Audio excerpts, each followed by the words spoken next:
G'day. Flying standards are a bit of an issue at the moment, and I'm looking forward to reading the new MOPs when they come out. And I've never had any trouble meeting the MOPs, but like anyone that's been involved in running events or clubs, getting certain people to obey them is always tricky. Quite frankly, I think it's about time some of these people who aren't doing the right thing are called out. And specifically, the biggest problem with the jet associations are the people who've been sitting on committees that are selling jet engines. Right? They really, I've found them to be quite irresponsible. Anyway, they didn't appreciate being told that, but anyway, that's a while ago now. Anyway, the future of the hobby, I guess that'll be a discussion at the MAAA conference. And anything I've ever done basically has come to nothing, really.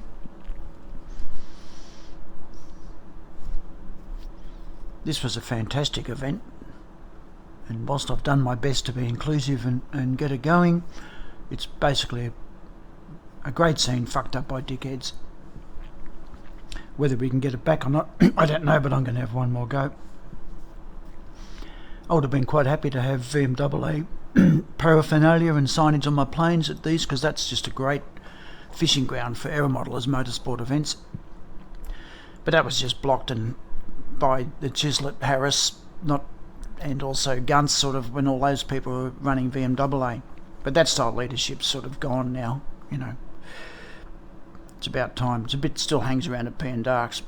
Anyway, I'm just holding those people to account.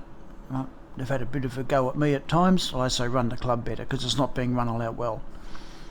Apologies to the new people on committee, but nothing's going to happen there until the old guard goes. Which is a project of mine, just to hold them to account. If you're going to do the job, put your hand up, do the job. My hope with Sandown was really to find a corporate sponsor for it, and the one I always had in mind was the Department of Defence recruiting. And with what's going on at submarines, that would be a lay-down misère now, with there's plenty of money for recruiting available. But I don't want to do it anymore. I'm happy to fly in it and do the clown flying and a bit of that and whatever, but it really needs, I think it's just, that could be a key event for VMAA, but there's just not really any interest in it from the leadership team. Anyway, these cartoons were all published in RCM News, and that's a bit topical at the moment, because I did actually send the P and Darks Club a bill for $50 for using one. And plenty of people having a say behind the scenes. I don't think the club's being run all that well, and whilst the new committee members are trying to turn it around, as I've sort of mentioned, it's really hard. Anyway, these cartoons are just a reflection of the hobby industry, like from my point of view.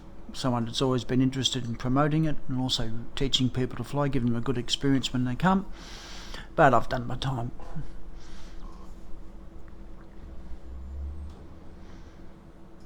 So I've done this video now, just really with the MAAA conference looming. Perhaps when people are sitting on the plane, they could have a look at this and fine.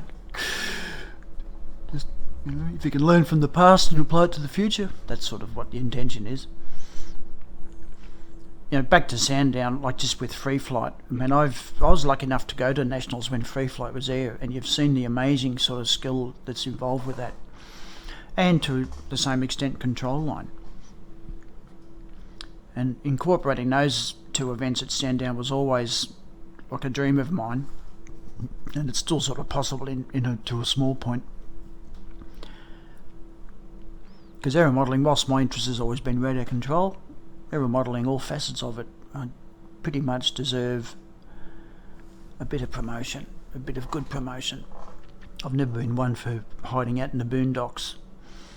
You know, I've basically grown up within model clubs in the city, and what we sort of talked about 20 or 30 years ago with Dad's all happening now.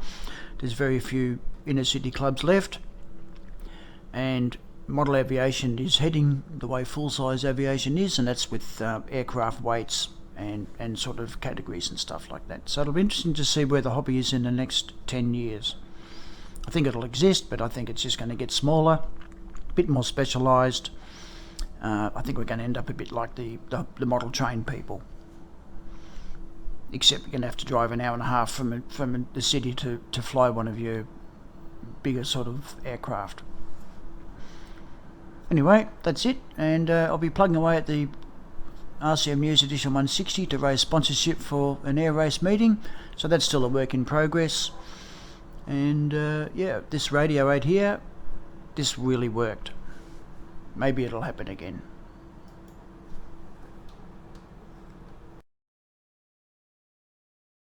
Four monster-sized model aircraft diving into the start line at 250 kilometres an hour. Each pilot won't give an inch. They don't have to. Their feet are planted firmly on the ground. Golden Era, Formula One, World War II fighters and Red Bull racers. Rain or shine, these guys will race. Helicopters and jets too. Cobram Air races this Saturday and Sunday. Murray Valley Highway Road, 6 kilometres from Cobram towards Yarrawonga. Adults $10, children free.